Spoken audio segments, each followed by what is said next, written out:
Hello दोस्तों, स्वागत है आप सबका बीजी नेट क्लासेस में, जहां हमने स्टार्ट की है बिजनेस इकोनॉमिक्स की यूनिट। और पिछली क्लास में हमने स्टार्ट किया था टॉपिक यूटिलिटी एनालिसिस। अगर किसी ने वो वीडियो नहीं देखी है तो एक बार उसको देख लें ताकि आपका आज के टॉपिक के साथ लिंक क्रिएट हो पाए। और आज का टॉपिक हमारा यूटिलिटी एनालिसिस को आगे ही बढ़ाने के लिए है। और इस टॉपिक को अगर आपको अच्छा लगे और समझ आए तो प्लीज हमारी वीडियो को लाइक, शेयर और सब्सक्राइब जरूर करें।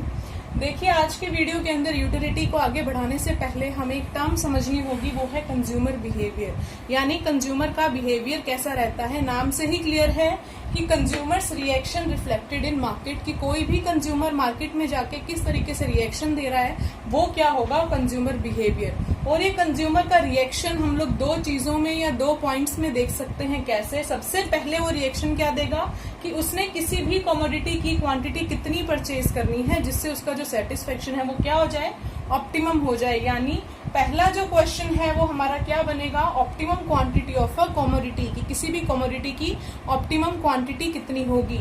और इसके बाद जो दूसरा क्वेश्चन हमारा बनेगा कि allocation of disposable income. Disposable income यानी वो इनकम जो कंज्यूमर किसी भी कमोडिटी पे खर्च करना चाह रहा है, तो वो उस इनकम का पार्ट किस तरीके से एलोकेट करेगा अपने सेटिस्फेक्शन लेवल को ऑप्टिमम करने के लिए। इन दोनों से हमें कंज्यूमर का बिहेवियर है वो मार्केट के अंदर रिफ्लेक्ट होगा।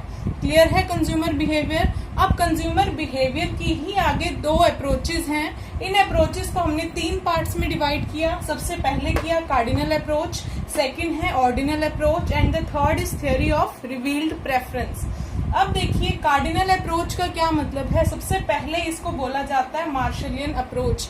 यानी ये अप्रोच जो थी वो किसने दी थी, मार्शल ने दी थी। इकोनॉमिक्स के अंदर ज्यादातर आप प्रोफेसर मार्शल का नाम सुनोगे, क्यों? क्योंकि उन्होंने इकोनॉमिक्स को डेवलप करने में बहुत सारा अपना कंट्रीब्यूशन दिया था।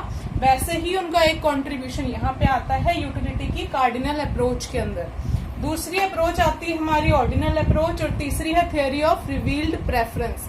कार्डिनल अप्रोच के अंदर हम क्या करेंगे, कोई भी कंज्यूमर है उसको किसी भी कमोडिटी से जो यूटिलिटी मिल रही है उस यूटिलिटी को ये अपने अलग अलग नंबर्स में बांट देगा। जैसे मान लो मैंने स्टार्ट किया आउट ऑफ 10 मार्क्स देना कि मेरे को एक कमोडिटी मिली, मैंने उसको 10 में से 5 मार्क्स दे दिए। दूसरी कमोडिटी मिली, उसको 10 में से 6 दे दिए। तीसरी मिली 3 दे दिए। किसी को 8 भी दिए, 9 भी दिए। मैंने क्या किया, अपने सेटिस्फेक्शन के अकॉर्डिंग, अपनी यूटिलिटी के अकॉर्डिंग मैंने हर कमोडिटी को अलग अलग नंबर्स देने स्टार्ट कर दिए। Out of 10 just an example है, ये बेस आप कोई भी ले सकते हैं, कंज्यूमर के ऊपर डिपेंड करेगा। तो वो क्या है, कार्डिनल अप्रोच। यानी नंबर्स जब आप दे रहे हो रैंडम किसी भी कमोडिटी को। अब कार्डिनल अप्रोच को दो आगे लॉज में डिवाइड किया। किसने? गोसेन ने। गोसेन ने दो नियम दिए, दो लॉज दिए, law of diminishing marginal utility और law of equi marginal utility. इन दोनों लॉज को अभी हम डिटेल में पढ़ेंगे। ये दोनों लॉ दिए किसने थे, ये याद रखना, गोसेन ने। दूसरे हम चलते हैं ऑर्डिनल अप्रोच की तरफ। ऑर्डिनल अप्रोच के अंदर देखो, नाम से पता लग रहा है ऑर्डर दिए जाते हैं। यानी किसी भी कमोडिटी या अलग अलग कमोडिटीज को मैंने रैंक देने स्टार्ट कर दिए कि अगर मुझे 100 रुपीज इन्वेस्ट करने हैं तो मैं नंबर 1 फर्स्ट रैंक पे ये कमोडिटी रख रही हूँ। अगर मुझे फर्स्ट अवेलेबल नहीं होगी तो मैं सेकंड की तरफ मूव करूंगी। मैंने सेकंड रैंक इसको दिया है, थर्ड रैंक मैंने उसको दिया है। तो ये सब क्या है, ऑर्डर दे दिया मैंने, इसीलिए इसको क्या बोला जाता है, ऑर्डिनल अप्रोच। ऑर्डिनल अप्रोच के अंदर हम लोग एक लॉ या फिर एक नियम, एक एनालिसिस पढ़ेंगे। वो कौन सा होगा, इंडिफरेंस कर्व एनालिसिस। ये जो एनालिसिस था ये दिया था हिक्स एंड एलन ने। किसने दिया ये, हिक्स एंड एलन ने। थर्ड हम चलते हैं थ्योरी ऑफ रिवील्ड प्रेफरेंस। नाम से ही पता लग रहा है कि कंज्यूमर क्या बताएगा, अपनी प्रेफरेंस आपको बता देगा।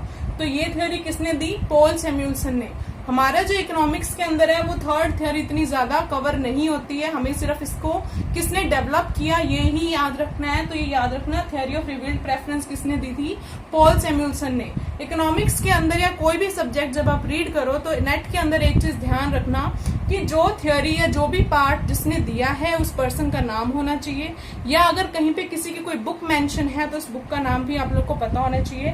तो इन सब थ्योरीज को जिसने डेवलप किया है मैंने उन सबके नाम आपको बता दिए हैं। एक बार आप इसका स्क्रीनशॉट लेके रखें ताकि आपको ये बाद में रिमाइंड करने के लिए इजी हो जाए।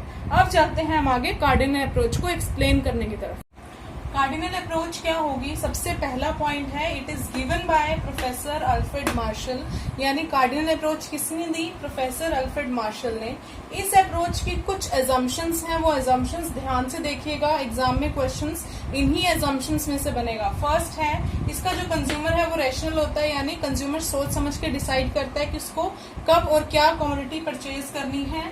दूसरा है लिमिटेड मनी इनकम, कोई भी कंज्यूमर है उसकी इनकम जो है वो लिमिटेड होगी।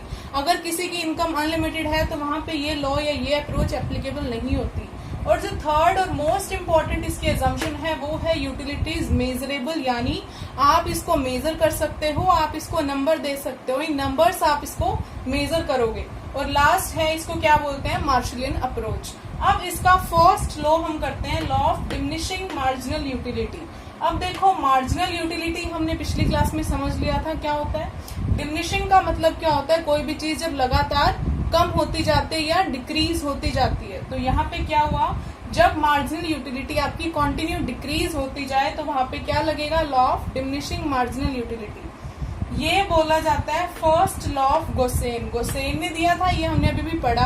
तो गोसेन ने सबसे पहले दिया था law of diminishing marginal utility, इसीलिए इसको बोला जाता है फर्स्ट लॉ ऑफ गोसेन। एक क्वेश्चन भी ये कवर हो जाता है कि गोसेन्स फर्स्ट लॉ कौन सा है, तो वो कौन सा होगा? Law of diminishing marginal utility. इसकी अजम्पशंस क्या क्या हैं? स्टैंडर्ड साइज का मतलब होगा कोई भी क्वांटिटी जो कंज्यूम कर रहे हो वो फिक्स साइज में होनी चाहिए। जैसे मैंने पानी पीना है तो पानी 1 ग्लास 2 ग्लास, या फिर अगर मैंने चपाती खानी है तो वो साइज सेम होना चाहिए, या कोई भी और चीज जो मैं कंज्यूम करना चाह रही हूँ उनका जो साइज है वो सेम होना चाहिए, स्टैंडर्ड होना चाहिए। नो चेंज इन टेस्ट, यानी मेरे टेस्ट में किसी तरीके का कोई चेंज नहीं आना चाहिए। कॉन्टिन्यूअस कंजम्पशन, यानी कंजम्पशन के बीच में किसी तरीके का कोई गैप नहीं आना चाहिए। ये सारे एजम्पशंस अभी हम आगे एग्जांपल से समझेंगे। फिर है हमारी होमोजीनियस यूनिट्स। होमोजीनियस का मतलब सेम यूनिट्स, जो यूनिट्स कंज्यूम कर रहे हो उन यूनिट में किसी तरीके का कोई चेंज नहीं आना चाहिए, वो यूनिट्स सेम रहनी चाहिए। तो law of diminishing marginal utility क्या कहता है? It states as the consumer consumes, यानी जैसे जैसे कोई कंज्यूमर कंज्यूम करेगा more and more units of a commodity, किसी भी कमोडिटी की ज्यादा से ज्यादा units, the utility from each successive unit, यानी जो अगली इकाई से अगली यूनिट से उसको सेटिस्फेक्शन या यूटिलिटी मिल रही है वो क्या होगा? गोज ऑन डिमिनिशिंग, यानी वो लगातार क्या होता जाएगा? डिमिनिश होता जाएगा। जैसे एग्जांपल हम लेते हैं, किसी भी कोई भी कंज्यूमर है उसको बहुत जोर से भूख लग रही है। अब उसको भूख लगी है, उसके सामने खाना आएगा, तो जब उसको पहली चपाती मिली, उसकी चपाती से उसको सेटिस्फेक्शन मिलेगा, बहुत ज्यादा मिलेगा। फिर दूसरी चपाती आई, उसको पहले से थोड़ा कम सेटिस्फेक्शन मिलेगा, यानी उसकी भंगर थोड़ी थोड़ी शांत होनी शुरू हो गई है। थर्ड पे आया तो उसको लगा कि हाँ अब मेरा पेट भर गया है, मुझे और खाने की जरूरत नहीं है। इसके बाद भी अगर आप उसको फोर्थ यूनिट दे रहे हो तो फोर्थ जबरदस्ती यूनिट उसको क्या करेगी? उसकी तरफ नेगेटिव की तरफ ले जाएगी, यानी अब उसको क्या करेंगे? इसके साइड इफेक्ट्स फेस करने पड़ेंगे। तो यहाँ पे क्या हुई? उसकी डिमिनिशिंग मार्जिनल यूटिलिटी फॉलो हो गई, यानी चपाती की मार्जिनल यूटिलिटी लगातार कम होती गई। पहले ज्यादा थी, फिर कम और लास्ट में आके वो क्या हो गई? नेगेटिव, यानी साइड इफेक्ट शो होने लगे। अब इसी को समझते हैं हम एक टेबल से। इसी टेबल में हम एग्जांपल लेते हैं चपाती का। जैसे कोई भी चपाती है, मैंने उसकी यूनिट्स ली, एक यूनिट ली, इस यूनिट से मुझे टोटल यूटिलिटी मिल रही थी 10 के इक्वल। 10 के इक्वल टोटल यूटिलिटी मिली। इसके बाद मैं गई दूसरी यूनिट पे। दूसरी यूनिट पे जाते ही मेरी एक बार टोटल यूटिलिटी क्या हो जाएगी? इंक्रीज हो जाएगी। इंक्रीज एक लेवल तक इंक्रीज होने के बाद टोटल यूटिलिटी डाउन होती है, ये चीज याद रखिए। अब चलते हैं हम लोग थर्ड यूनिट पे, यानी जैसे ही मैंने इसकी थर्ड यूनिट कंज्यूम करी, मुझे टोटल यूटिलिटी मिली 23 या 23 के इक्वल। फिर मैं गई फोर्थ यूनिट पे, फिर से मिली 23, यानी ये मेरा क्या है? पीक लेवल आ गया, मेरी हंगर यहाँ पे सेटिस्फाई हो गई। अब अगर इससे ज्यादा मैं यूनिट नंबर 5 पे जाती हूँ तो मुझे क्या होगा? इसका डिक्रीज हो जाएगी मेरी टोटल यूटिलिटी। और अगर 6 पे यूनिट या उससे भी ज्यादा यूनिट्स पे जा रही हूँ तो मेरी टोटल यूटिलिटी और भी ज्यादा डाउन होनी स्टार्ट हो जाएगी। तो अब इस टोटल यूटिलिटी से मार्जिनल कैसे निकालनी है ये हमने पिछले यूनिट में ही सीखा था, पिछली क्लास में सीखा था। अब देखो, फर्स्ट में 10, इसके बाद 10 से 18 हुई है, यानी डिफरेंस कितने का आ रहा है? 8 का। 18 से 23 हो रही है, यानी फिर 5 का। 23 से 23 यानी 0, फिर -2 और फिर आ रही है -3। अब यहाँ देखो मार्जिनल यूटिलिटी क्या हुई? डिक्रीज हो रही है, होते होते ये एक लेवल 0 तक पहुंच गई, यानी यहाँ पे मेरा क्या है, सेटिस्फेक्शन लेवल है, पीक लेवल है। अगर मैं इसके आगे जाऊंगी तो ये मेरी मार्जिन यूटिलिटी नेगेटिव हो जाएगी, यानी मुझे नेगेटिव इसके इफेक्ट फेस करने पड़ेंगे। वही आपको दिखाई दे रहा है कि 0 के आगे ये मैं गई तो मुझे क्या मिला, नेगेटिव में मिला। तो यहाँ पे TU MU law of diminishing marginal utility के अकॉर्डिंग क्लियर है आप सबको। देखिए, अगर मुझे इसका कर्व बनाना हो, इकोनॉमिक्स के अंदर हमने पहले ही देखा था कि किसी भी टॉपिक के अंदर हमें सबसे ज्यादा जरूरी है उसके कर्व को समझना। तो अगर मेरे को कर्व बनाना हो तो वो कर्व कैसे बनेगा, देखो आप चाहो तो ये कर्व आप इन पॉइंट्स के अकॉर्डिंग भी बना सकते हो। मैं फ्री हैंड कर्व बना रही हूँ, यानी मैं इन पॉइंट्स का यूज नहीं कर रही हूँ। यहाँ पे मैंने लिया है एक्स एक्सिस होता है और यहाँ पे है वाई एक्सिस। इधर की साइड मेरी आएगी TU और MU और यहाँ आएंगी मेरी यूनिट्स। यानी एक्स एक्सिस पे क्या लिया है मैंने, कंजम्पशन यूनिट्स, और वाई एक्सिस पे मैं ले रही हूँ मेरी TU और MU। यहाँ देखो TU इंक्रीज होती हुई एक लेवल पे पहुंचने के बाद डिक्लाइन होना स्टार्ट हो जाएगी। यानी TU कैसे बनी, ये देखो इंक्रीज हो रही है, इंक्रीज होने के बाद हाईएस्ट पॉइंट पे पहुंचने के बाद ये क्या हो गई, डिक्रीज होना स्टार्ट होगी।